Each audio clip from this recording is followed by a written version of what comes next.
যারা আখেরাতে বাজার করলো না, সওদা করলো না, পরকালে তাদের কি উপায় হবে সেই চিন্তা যারা করলো না, তাদের মতো হতভাগ্যই দুনিয়াতে আর কেউ নেই। আজরাইল কিন্তু ঘুষ নেয় না।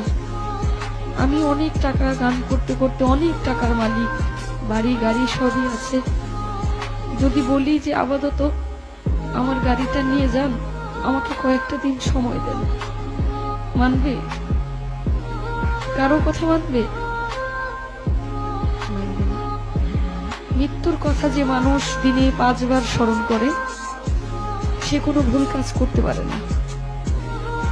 একবার স্মরণ করে দেখেন, আপনি মরে গেলে আপনার সঙ্গে কে যাবে? আপনি মরে যাওয়ার সঙ্গে সঙ্গে সকল কিছু ভাগাভাগি হয়ে যাবে। আপনি মরার সঙ্গে সঙ্গে আপনার ব্যাংকে কি আছে সেটা নিয়ে আপনার সন্তান, আত্মীয় স্বজন সবাই একটা হইচই লাগাই দিবে, কিন্তু আপনি যে কোথায় যাবেন সেই চিন্তাটা কেউ করবে না।